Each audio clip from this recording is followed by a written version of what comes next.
이렇게 많은 반대와 그 멸시를 받으시고 결국에는 십자가에 돌아가셨습니까? 백성들이 예수님을 십자가로 몰아냈잖아요.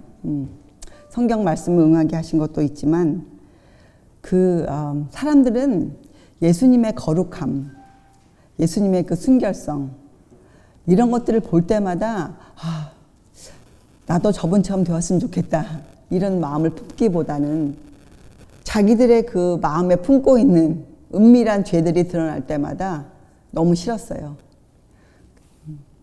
예수님이 아무 말씀 안 하셔도 그분에게서 풍겨 나오는 그 향기가 그들에게는 아주 자기를 책망하는 그런 것들이었죠. 그래서 결국에는 자기들의 죄를 감추기 위해서 하늘의 왕을 그들이 버렸어요. 여러분, 이것은 우리에게 무엇을 알려줍니까? 지금 우리 눈에 안 보인다 그래서 후에 우리가 얻을 그 보화가 무엇인지 알려주는 성경 말씀에도 눈을 감고 있는 이런 상태는 우리가 무엇이라 표현해야 될지 모르죠. 또 더 나아가서 이런 것을 알고 있다고 하면서도 그 말씀대로 살지 않는 더 큰 죄. 그래서 오늘 말씀을 통해서 예수님께서 그런 사람들에게 무엇이라 말씀하셨는지 살펴보기로 하겠어요. 오늘 말씀은 여러분이 참 잘 아는 그 예수님이 길가에 서 있는 무화과 나무에서 그 잎이 무성한데 그 열매를 찾지 못했을 때 그 무화과 나무에게 하신 말씀, 그러니까 무화과 나무를 인격화해서 그 무화과 나무에게 하신 말씀, 우리가 그런 것들을 그 비유를 우리가 어떻게 이 시대에 적용시킬 수 있는지 그것을 공부해 볼 텐데요. 이 말씀은 마태복음 21장에도 나와 있고 마가복음 11장에도 나와 있어요. 그리고 이것을 이 무화과 나무, 열매 맺지 않은 무화과 나무를 볼 때 우리가 한 가지 더 그 전에 공부한 것을 기억할 것이 뭐냐면 누가복음 13장에 그 과원지기, 그죠? 이 포도나무들이 열매를 맺지 못해서 그 주인이 이제는 다 파서 버리겠다. 그렇게 했을 때 그 과원지기가 하는 말이 있죠. 금년에도 그대로 두소서. 제가 거름을 두고 잘 길러볼 테니 만약 그때도 열매를 맺지 못하면 그때 찍어버리소서. 이렇게 하고 결과가 나와 있지 않은 그런 교훈이 누가복음 13장에 있었어요. 그것을 여러분 기억하면서 오늘 말씀을 읽어보세요. 자, 우리는 마가복음으로 공부를 하겠어요. 마가복음. 왜냐하면 이 마태복음과 마가복음을 같이 읽어보면 이 사건이 예수님이 일요일날 예루살렘 성에 입성하세요. 그리고 월요일날 이 나무를 보셨어요. 그리고 화요일날 제자들이 그 성으로 다시 들어가다가 그 시든 나무를 발견해요. 그렇죠. 그러니까 며칠에 거쳐서 일어난 사건입니다. 자, 또 반복하지만 그 당시 예루살렘의 그 부근에 온 성이 소동하여 이는 누구냐? 우리 저번 주에 공부했잖아요. 도대체 이 사람이 누구냐? 이 사람이. 그죠? 누구길래 왕으로 입성하는가? 막 이런 서로 각자가 갖고 있는 그 이는 누구냐에 대한 대답으로 온 성이 어떻게 소동하여 있었어요. 사람들의 마음이. 어떤 사람은 분노했고, 어떤 사람은 놀라웠고, 이런 큰 흥분이 그 성을 감싸고 있었어요. 자. 근데 우리가 이것을 읽어보면 예수님께서 제자들에게 가르치고 싶으신 것이 있었어요. 가르치고 싶은 것. 이것을 우리가 예언이라고 부르거든요. 예언. 그런데 예수님은 그 예루살렘 성이 앞으로 어떻게 될지를 알고 계셨잖아요. 성경에 그런 예언이 나와 있고. 자, 다니엘서에. 그래서 예수님은 이 제자들에게, 앞을 못 보는 제자들에게 그 백성들이 성이 파멸하게 된 원인을 정확히 알려주시고 또 그 예언이 그 성이 없어질 것이라는 그 예언이 확실하다는 것을 제자들 마음에 심어주기 위해서 이 비유를 사용하셨어요. 그렇죠? 자, 여러분 보세요. 제자들은 예수님과 함께 있으면서도 그 예수님이 왕으로 입성하는 그 장면을 보면서 자기들 나라에 또 자기들의 형편을 알지 못했어요. 그래서 예루살렘이 어떻게 될지에 대해서도 전혀 짐작을 하지 못했어요. 근데 이것이 오늘날 우리들의 형편과 너무 똑같아요. 세상은 세상은 지금 우리들의 입장이 무엇인지, 자기 자신의 형편이 무엇인지 전혀 몰라요. 자기가 어떠한 사람인지, 자기가 하나님 앞에서 지금 어떤 평가를 받고 있는지 전혀 알지 못해요. 그렇죠? 그래서 이 세상에 앞으로 어떠한 일이 생길지에 대해서도 전혀 감각이 없어요. 사람들이 끝날을 염려하는 것은 왜 염려합니까? 주님을 만나기를 사모해서 기다린다는 것보다는 왜 그것을 연구합니까? 어떻게 하면 그 마지막 때를 피하여 볼까? 어떻게 하면 지금 사는 이 세상의 재미있는 삶을 살면서도 어떻게 하면 그때 그것을 얻을까? 이런 이기적인 심정으로 사람들이 성경을 연구해서 그 제자들도 그랬잖아요. 그 나라가 임하면 누가 큰 자가 될 것인가? 누가 주님의 왼편과 오른편에 앉을 것인가? 다툼이 있었기 때문에 이 제자들은 예수님의 그 하신 말씀을 이해할 수가 없었잖아요. 지금 세상은 똑같아요. 사람들이 자기들의 형편이 무엇인지, 자기들이 지금 어떤 주님으로부터 어떤 평가를 받고 있는지 전혀 알지 못하면서 세상에 임할 것들을 알려고 노력해요. 오늘 여러분, 이 열매 맺지 않는 무화과 나무를 통해서 우리의 입장이 무엇인지 여러분 좀 깨어 있기를 부탁드립니다. 자, 예수님이 걸어가시다가 시장하셨어요. 그래서 멀리서 보니까 잎이 무성한 무화과 나무가 있었어요. 근데 무화과 나무의 특성은 무엇입니까? 잎이 있기 전에 열매를 먼저 맺는 것이 무화과 나무예요. 그래서 잎이 있다는 것은 뭘 약속하는 겁니까? 그 나무가 열매를 갖고 있다는 것을 약속하는 거예요. 그렇죠? 그래서 예수님은 가서 어떻게 해요? 열매를 찾아보셨어요. 근데 하나도 없었어요, 열매가. 그렇죠? 그러니까 여러분 이건 뭡니까? 나무가 잎이 무성하면 여러분 어떻게 보입니까? 아름답죠? 참 아름답죠, 나무가. 여러분 잎이 하나도 없는 나무 생각해 보세요. 얼마나 볼품이 없습니까? 근데 이 나무는 잎이 아주 무성했어요. 아주 아름다워 보였어요. 그런데 그 외모는 기만이에요. 허식이에요. 그 안에 아무것도 없었어요. 열매가. 그렇죠? 여러분 우리가 오늘 찬송에 이 참 아름다워라 주님의 세계는 그런 찬송 부르지 않았습니까? 여러분 자연계를 우리가 사모하는 이유가 뭡니까? 그저 그 자연계가 갖고 있는 아름다운 색깔들, 자연계에 있는 뭐 여러 가지 그것 때문에 우리가 주님의 세계는 아름답다고 부릅니까? 여러분 진정한 아름다움이 무엇입니까? 진정한 아름다움은 그 자연계에 있는 피조물들이 서로가 서로에게 봉사하는 그것들이에요. 주님도 창조하시고 그것을 보시고 기뻐하셨어요. 그래서 여러분 하나님의 창조 섭리란 건 무슨 뜻입니까? 원리 원칙이잖아요. 하나님이 창조하신 창조 원리에는 딱 한 단어가 들어가요. 봉사예요. 봉사가 빠지면 아무것도 아름답지 않아요. 사람이 아무리 외모가 아름다워도 그 사람이 남에게 유용한 사람이 아니면 그 사람은 아름답지 않아요. 그건 가식이고 허식이고 기만이에요. 그렇죠? 부자가 아무리 돈이 많아도 부자가 그것을 갖고 자기만 호의호식하고 살면 그 재물이 무슨 소용이 있겠어요? 그렇잖아요? 네. 그래서 하나님의 창조 섭리는 다른 말로 하면 자연 법칙, 그렇죠? 또 도덕 법칙, 사람의 윤리 법칙 이런 것들은 왜 원칙의 그 단어는 봉사예요. 어떻게 서로가 서로에게 좋은 영향을 끼치며 사는가? 그래서 예수님도 이 땅에 오셔서 우리를 위하여 당신의 생명을 내어놓으셨어요.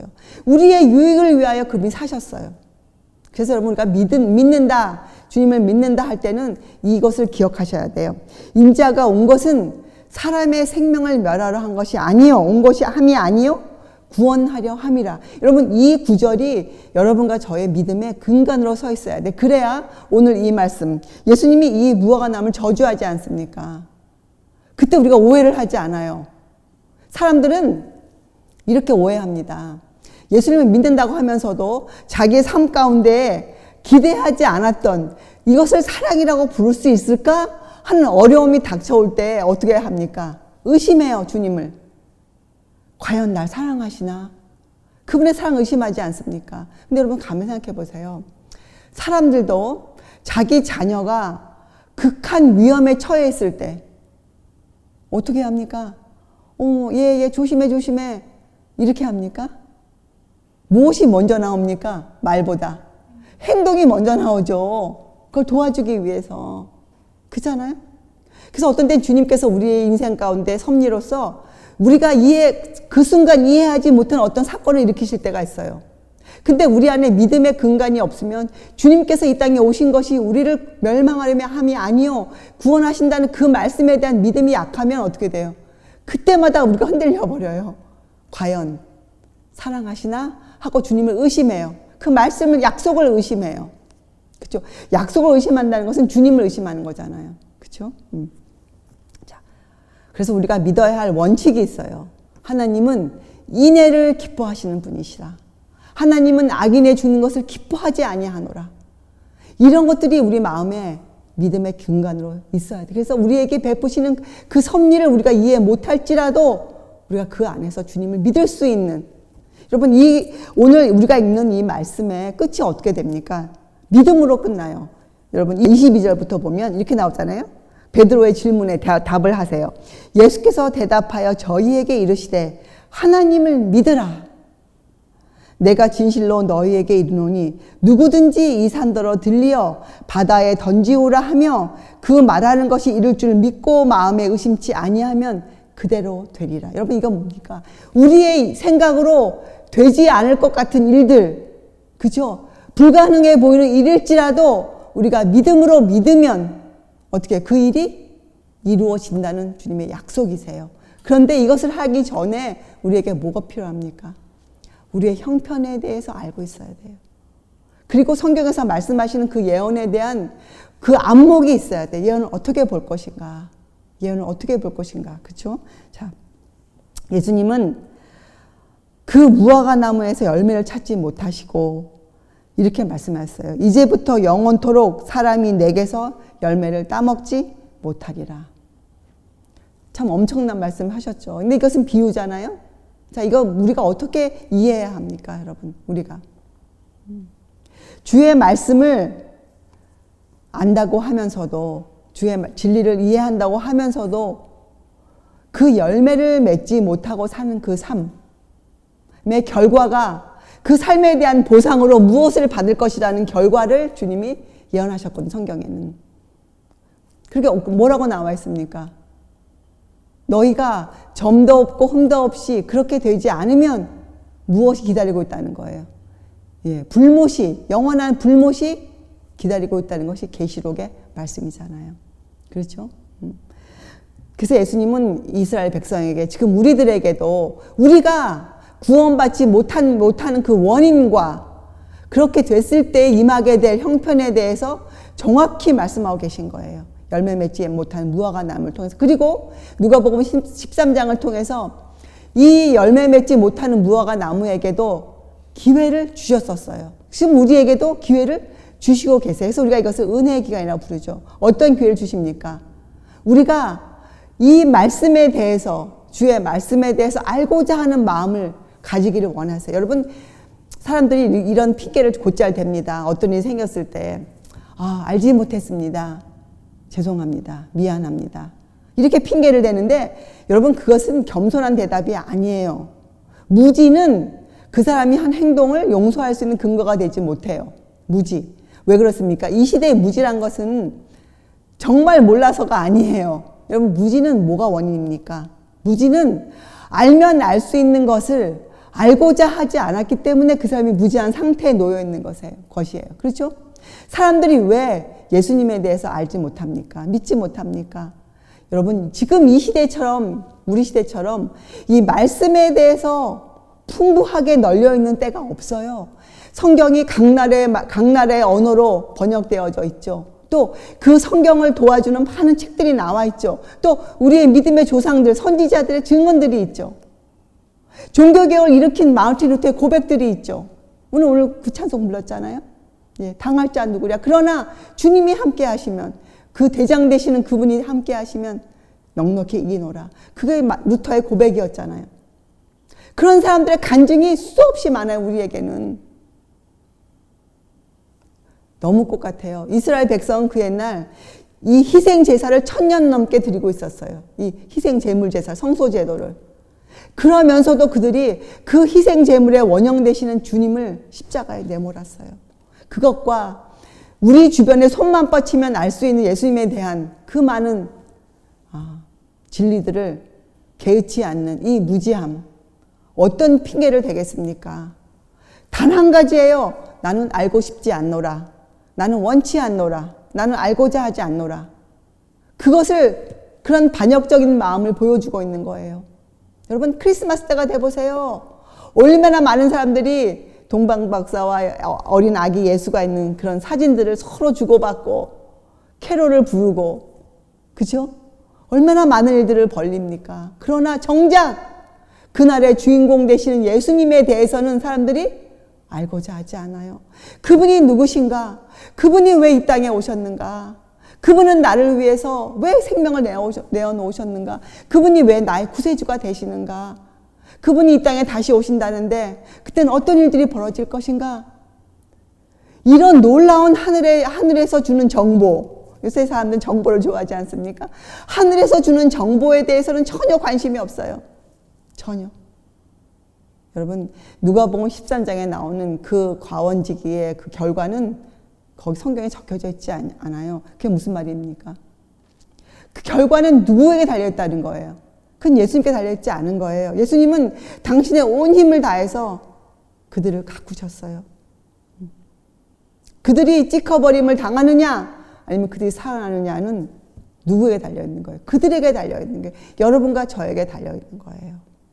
그렇죠? 그래서 여러분, 오늘 이 열매 맺지 않는 무화과 나무에서는 우리가 몇 가지 교훈을 배워야 되는데, 여러분, 예수님은 세상을 저주하시는 분이 아니세요. 그렇죠? 예수님은 인애를 기뻐하시는 분이시고 악인의 죽는 것을 굉장히 슬퍼하시는 분이세요. 그래서 예수님은 그들을 살리기 위해서 당신의 생명을 내어놓으셨어요. 그리고 예루살렘 성에서도 그분이 우셨어요. 그 성만 보고 오신 게 아니라 앞으로 당신의 이 말씀을 듣지 않을 자들, 무지한 상태로 남아있기로 결정하는 자들 때문에 예수님이 우셨어요. 여러분, 우리는 이 주님의 눈물을 좀 이해해야 돼요. 주님의 눈물을. 그렇죠? 그래서 여러분, 성경에는 멸망시키는 일과 심판을 통고하시는 일은 주님께 비상한 일이라 나와 있어요. 이사야서에. 그럼 비상이라는 뜻이 뭡니까? 예기치 않은, 뜻밖의 그런 단어잖아요. 비상. 그죠? 심상치 않은. 그래서 여러분, 예수님, 하나님께는 사람에게 이런 심판을 통고하시는 일, 사람에게 그런 멸망을 얘기하시는 그 일이 굉장히 가슴 아픈 일이에요. 여러분과 제가 알 수 없는 그런 슬픔으로 하신 말씀이에요. 우리가 주님에 대한 이해가 너무 짧기 때문에 우리 마음에 감동이 흐르지 않아요. 이 하나님의 그 절절한 마음이 우리 마음에 이해되어지지 않아요. 여러분, 사람은요, 자녀를 사랑하는 것 같지만, 이건 제 자신의 경험이에요. 자기가 낳은 자녀를 사랑한 것 같지만 자기 자신이 공경에 처하면 자녀도 귀찮아하는 것이 사람이에요. 자녀가 어릴 때는 다 이쁘죠. 왜요? 부모 말만 듣는 것 같으니까 우유 주면 우유 먹고, 그렇죠? 뭐 별 반항을 하지 않으니까 자녀가 이쁜 것 같아요. 그러나 그 자녀가 자라서 부모와 뜻이 같아지지 않을 때 왼수가 되는 경우도 훤해요. 많아요, 여러분. 그것이 인간이 베풀 수 있는 사랑이, 갖고 있는 애정이에요. 우리가 이것은 사랑이라고 부를 수 없어요. 왜요? 하나님의 사랑은 어떤 사랑이에요? 끝이 없는 사랑 아닙니까? 어떠한 경우에도 우리를 사랑하시는 사랑. 여러분과 제가 그 사랑을 믿으면 오늘 하신 이것을 저주라고 우리는 말하지 않을 거예요. 이것은 하나님의 또 하나의 사랑의 표현이에요. 그 악인들을, 그 열매 맺지 않고 있는 그 사람들에게 하시는 주님의 눈물 어린 호소예요. 제발 깨어나라. 그리고 너희들이 멸망당할 그 원인을 깨달아 알고 앞으로 너에게 있을 그 멸망을 제대로 보아라. 그리고 어떻게 깨어나라. 그리고 나를 믿으라. 나를 믿으라. 그렇게 말씀하시는 주님의 호소이고 우리도 정말 그런 절절한 마음으로 읽어야 돼. 예수님 우리 저번 시간에 배웠잖아요. 예루살렘 성을 보시고 뭐라고 말씀하셨어요? 너도 평화에 관한 일을 알았으면 좋았을 것을. 여러분 평화가 무엇입니까? 평화. 피스가 뭐예요? 여러분 진정한 평화는 하나님과 우리 사이 이루어질 때에 이룰 수 있어요. 여러분 하나님과 나 사이에 화목이 이루어야 내 가정에도 화목이 이루어져요. 사람들은 가정의 화목을 먼저 이루고 하나님께로 가려고 그래요. 절대로 그렇지 않습니까? 아내와 남편 사이의 화목도 먼저 이루어지는 것이 아니에요. 하나님과 내 사이에 그 화목이 이루어질 때, 여러분 하나님과 내 사이의 화목이 어떻게 이루어집니까? 내가 죄 문제를 알게 될 때, 내가 주님 앞에 어떠한 죄를 지었다는 것을 알게 될 때, 내가 지은 빚의 무게가 어떻다는 것을 알게 될 때, 내가 그것을 도저히 갚을 수 없다는 걸 알게 될 때, 내 빚을 남의 빚과 비교하면 큰일 나요, 여러분. 그 예수님의 순수함에 비교할 때 내 빚이, 내 더러움이 어떻다는 것을 우리가 인정하게 될 때, 그때 화목이 시작돼요, 하나님과의. 그렇죠? 자, 그리고 사실 여러분 이 유대 민족은 특별한 사랑을 받은 백성이었잖아요, 하나님에게. 그렇죠? 왜 그랬습니까? 그들이 주님께 충성을 고백했기 때문이에요. 그들이 그랬기 때문에 하나님이 그들을 백성 삼으시고 그들을 정말 사랑하셨어요. 그런데 그들은 어떻게 했습니까? 그들은 다른 나라보다 자기들이 더 의롭고 더 선하고 이것을 강조했어요. 그죠? 그러나 그것을 자랑했지만 정작 하나님께서 그들에게 무엇을 원하시는지에 대해서는 무지했어요. 그러니까 무지는 뭡니까? 배우지 못해서 무지한 것이 아니었고 그들은 알고 있었는데 그것을 찾기를, 구하기를 원치 않았어요. 그것이 무지예요. 이 시대에 여러분과 제가 갖고 있는 무지도 똑같아요. 여러분과 제가 뭐 무인도에 사는 사람들도 아니고, 그렇죠? 책방에 가면 성경이 아주 많은 세상이에요. 우리가 주님을 알고자만 하면 얼마든지 알 수 있는 세상이에요. 여러분이 주님을 모르는 단 하나의 원인은 여러분이 알기를 원치 않기 때문이에요. 여러분이 평화에 관한 일을 알고 싶지 않기 때문이에요. 여러분이 이 세상에서 먹고 마시는 이 세상 삶이 너무 좋기 때문이에요. 하늘을 그리워하지 않기 때문이에요. 여러분 자신이 어떠한 죄인인가에 대해서 여러분이 알려고 하지 않기 때문이에요. 그 옛날 유대인들처럼 예수님이 성경을 통해 우리의 죄를 지적하실 때 우리 마음이 합당 좋지 않은 거예요. 여러분, 우리 마음이 듣고 싶지 않아요. 그래서 성경을 덮어요. 그죠? 그리고 나에게 듣기 좋은 설교를 하는 사람의 말만 듣고 싶어요. 왜요? 주님은 우리를 책망하세요. 근데 주님의 책망은 우리를 사랑하시기 때문이에요. 부모가 자녀를 왜 책망합니까? 자녀의 앞날의 행복을 위해서 책망하는 거잖아요. 그렇죠? 그래서 우리는 하나님의 자녀로서 주님의 책망을 어떻게 받아들여야 돼요? 예, 겸허히 받아들여야 돼요. 그렇게 안 하는 것은 내 마음에 반역을 갖고 있는 거예요. 자녀들이 부모 말을 안 듣는 것은 왜 안 듣습니까? 반항하는 마음이잖아요. 부모의 말이 좋든 나쁘든 따져보지 않고 무조건 싫은 거잖아요. 그게 이 시대의 청소년들이 갖고 있는 문제점 아닙니까? 반항.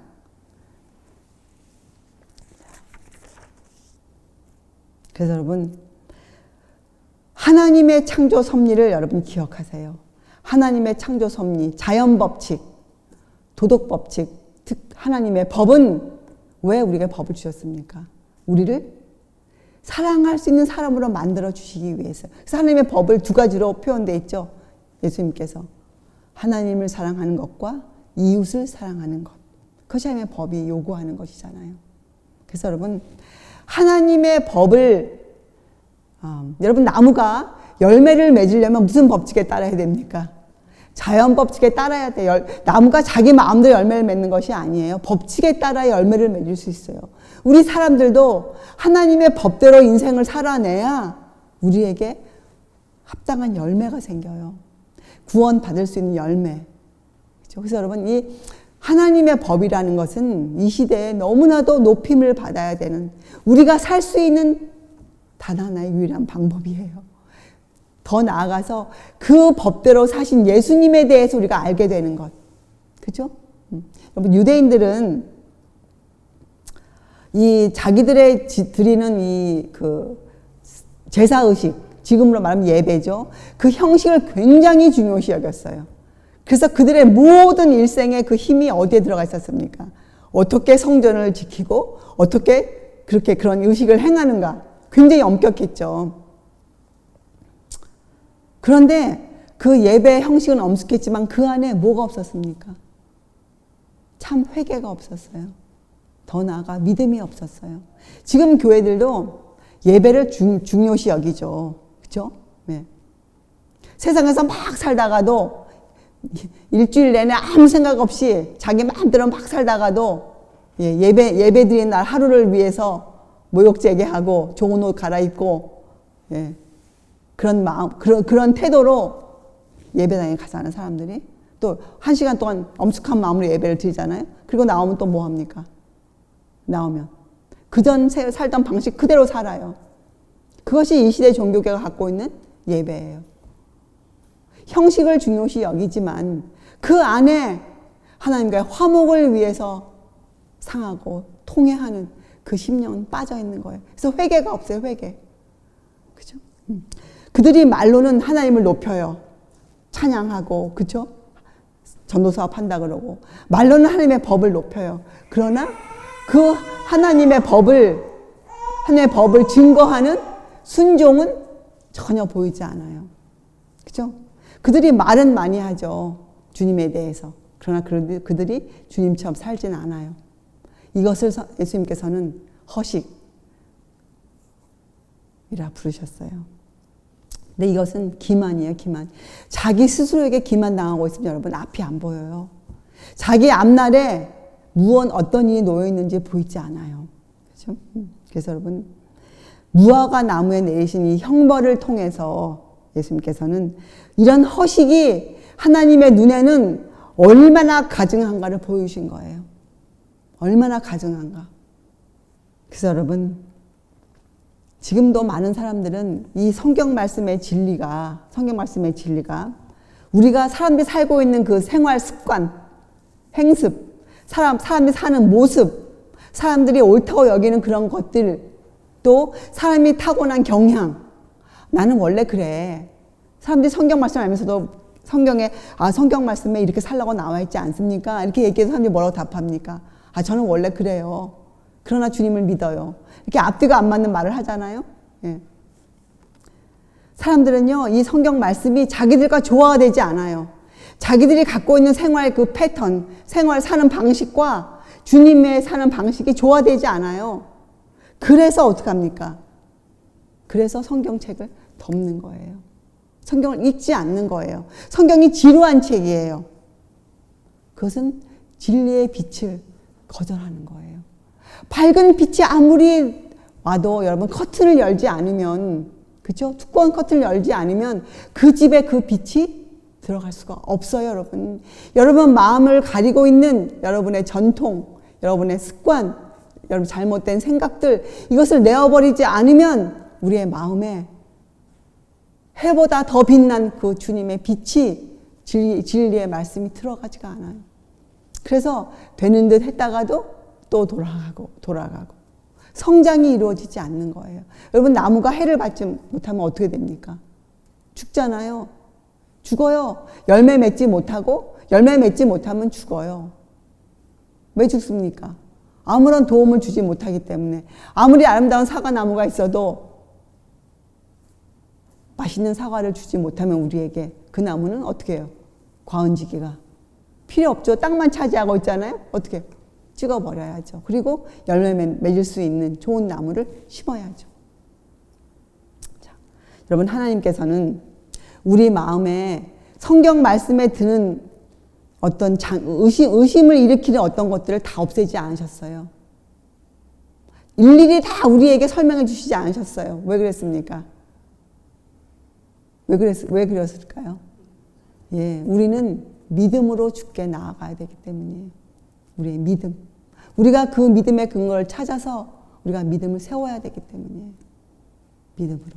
오늘 우리가 읽은 말씀, 믿음. 우리가 이 믿음만, 성경에서 말하는 믿음, 주가 누구시다, 주님이 누구시다, 여기에 대한 믿음만 있으면 우리가 뭘 할 수 있다는 거예요. 자연계가 우리의 요구에 응한다는 것이잖아요. 자연계가. 여러분, 하나님의 약속은 놀라운 것이에요. 하나님의 약속은 우리에게 구원을, 하늘나라를 허락하고 계세요. 우리에게 또 뭘 보내주셨어요? 그 일을 이룰 수 있는 성령을 보내주셨어요. 우리의 육신의 연약함을 아시기 때문에 우리를 도울 수 있는 하늘을 주셨어요. 여러분, 만약에 우리에게 권세가 있다고 여러분 한번 상상해 보세요. 여러분이 어떻겠나? 여러분에게 무엇이라도 할 수 있는 권세가 여러분 손에 쥐어져 있다면 어떻게 하시겠어요? 하나님은 그 권세를 우리에게 주셨어요. 그 능력을 주셨어요. 그 능력을. 그런데 우리가 그 능력을 사용할 수 없는 사람이기 때문에 우리가 사용할 수 없는 것뿐이에요. 여러분, 오늘 이 열매 맺지 못하는 무화과 나무를 통해서 여러분, 우리는 우리 자신에 대해서 깨어나야 돼요. 우리 자신의 어떠한 사람인지 우리가, 그리고 앞으로 이 지구상에 임할 성경에 게시되어져 있는 그 어려움이 도대체 어떠한 것이라는 것을 성경적으로 이해해야 돼요.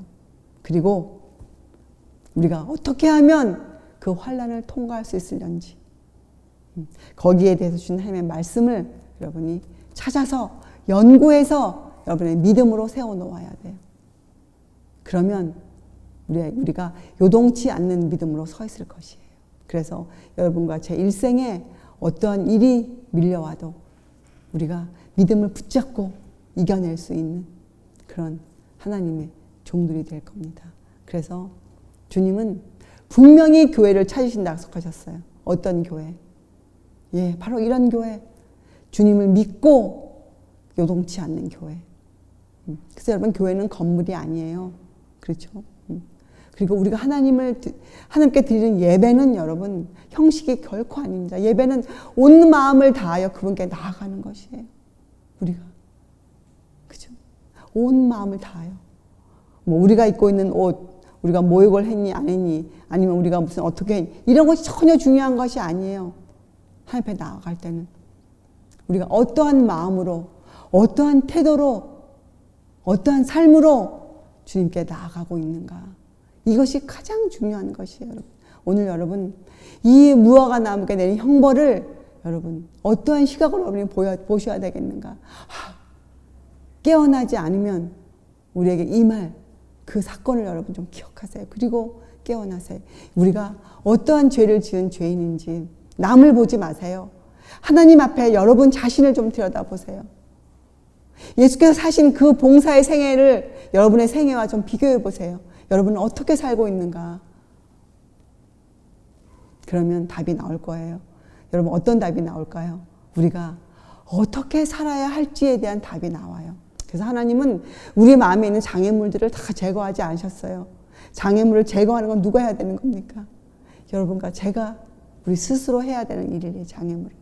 그래서 여러분, 우리가 또 한 주간도 장애물을 제거하고 우리가 떨리는 무릎을 세워서 연약한 손을 일으켜 세워서 주님 앞에 나아가는 사람. 주께서 오라는 그 음성을 듣고 주님 앞에 나아가는 사람. 그래서 주님과 더 가까워지는 한 주간. 주님이 성경에 약속하신 그 약속의 말씀을 우리가 음성으로 들을 수 있는 사람들. 이 마지막 시대가 찾는 그런 사람들. 그런 우리가 되기를 진심으로 바랍니다. 기도하시겠어요? 하늘에 계신 저희들의 아버지시여, 저희들이 예수 그리스도의 그 순수함을, 그 아름다운 향내를 맡을 수 있도록 도와주시옵소서. 그리하여 저희의 마음이 이 땅에 애정을 두지 아니하고 온 하늘을 사모하는, 주께서 계신 그곳을 사모하는, 그곳을 향하여 우리의 눈을, 마음의 눈을 돌릴 수 있는 그러한 사람 되게 하여 주시옵소서. 주님, 저희들 이 땅에서 그렇게 살게 되기를 원합니다. 주님, 저희의 마음을 보시고 저희를 도와주실 수 있는 성령을 보내주시옵소서. 와 계신 성령의 그 도움을 저희가 받을 수 있도록 주님 그렇게 허락하여 주시옵소서. 주님, 저희가 매일매일 살 때 저희의 매일매일의 삶의 그 사건에 주께서 관여해 주시고 저희들이 주께서 주시는 책망을 저희가 잘 받을 수 있도록 주님 도와주시옵소서. 감사드리오며 귀하신 우리 구주 예수 그리스도의 이름으로 아버지께 간절히 기도드리옵나이다. 아멘.